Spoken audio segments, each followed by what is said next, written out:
Yeah. I call the Honourable Member Claire Curran.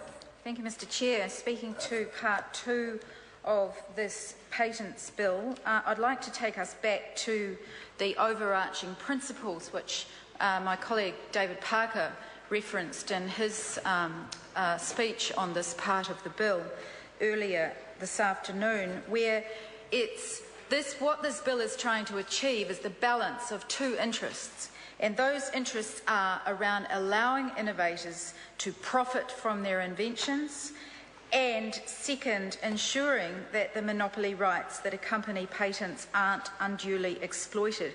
And those principles lie beneath every part of this patents bill.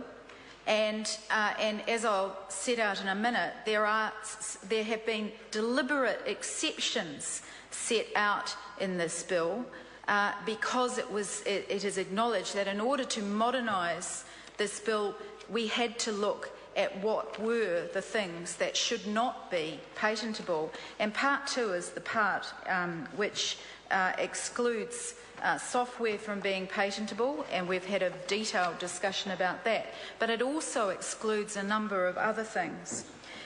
The other thing that underpins this bill is the idea that, and the knowledge that, our 1953 patent law is out of date, and that it needed updating, and that it was too generous to people seeking patents.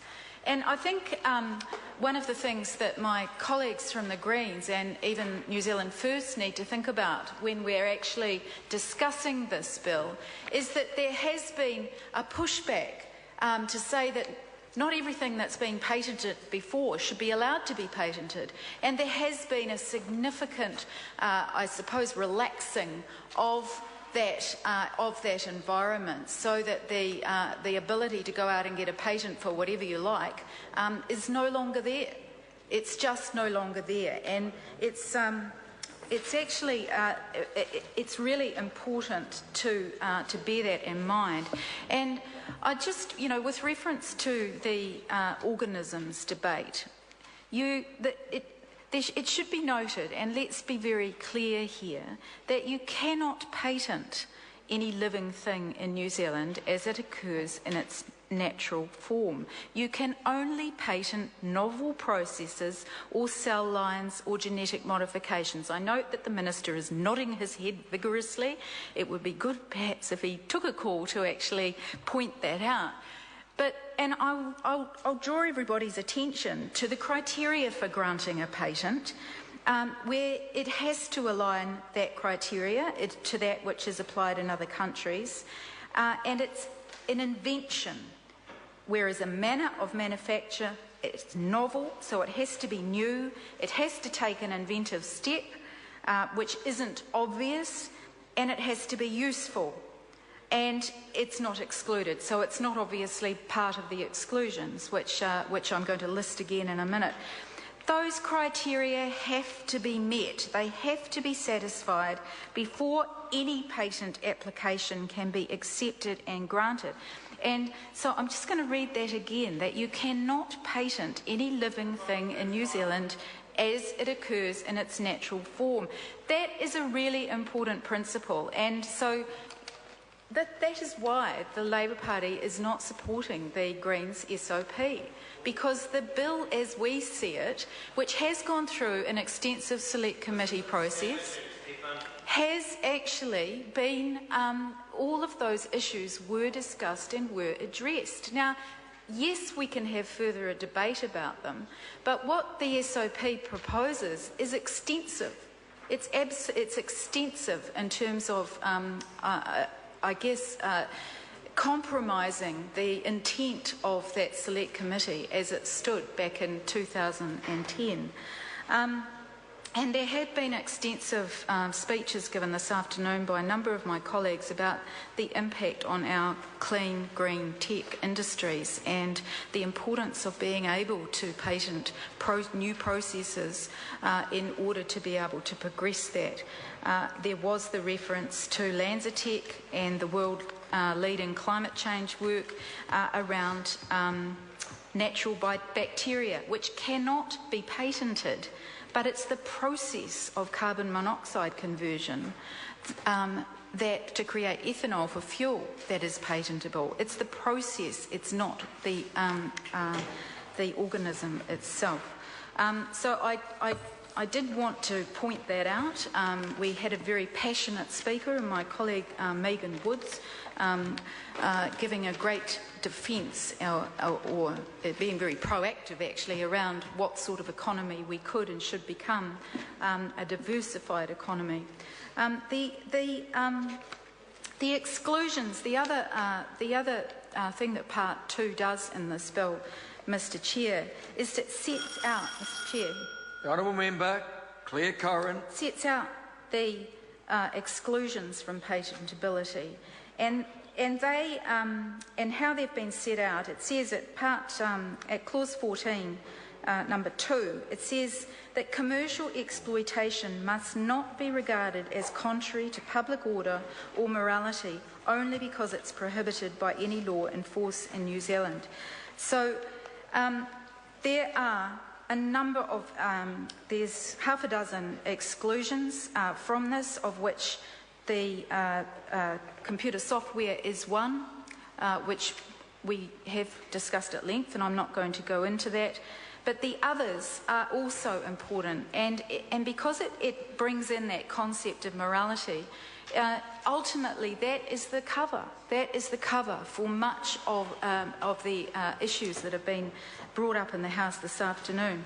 It says that an invention that is a process for cloning human beings, no part of a human being can be patented. An invention that is a process for modifying the germline, genetic identity of human beings cannot be patented. An invention that involves the use of human embryos for industrial or commercial purposes. An invention that is process for modifying the genetic identity of animals that is likely to cause them suffering without any substantial medical benefit to human beings or animal, or an invention that is an animal resulting from such a process. Those matters are important. Those are examples of some of the things that cannot be patentable, and also the invention of a method of treatment of human beings by surgery or therapy, an invention of a method of diagnosis practiced on human beings, and then the computer program. Those matters are significant. They are significant. There was an in-depth discussion by submitters and in discussion with the Select Committee with officials on all of those matters. And I think that on balance that the Select Committee ultimately got it right. Just finally, Mr Chair, I want to refer to the discussion around the Māori Advisory Committee and the SOP introduced by Materia Ture, for which we are also on this in the Labour caucus, on the Labour side of the House, feeling, I guess it's a question mark around just what actually that SOP would actually achieve. And just let me reiterate what the bill does around the establishment of the Māori Advisory Committee, which would advise the Commissioner of Patents in relation to patent applications for inventions involving traditional knowledge or Indigenous plants and animals.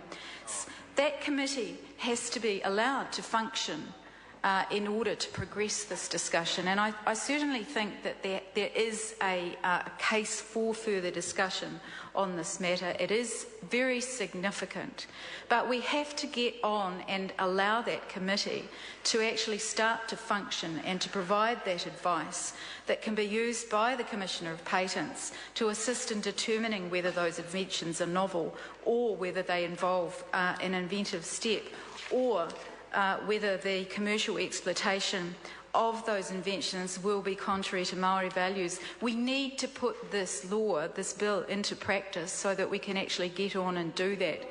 And And the establishment, and I do want to note that the establishment of the Māori Advisory Committee was recommended by the Royal Commission on Genetic Modification. And this is, again, was a significant part of the bill. I certainly think it does need further discussion, but I think we've got to get on with it and test it and see how it works.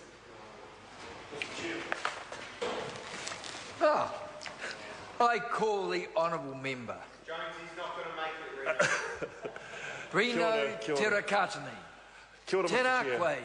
Tēnā koe. I thought I'd just picked up on the contributions from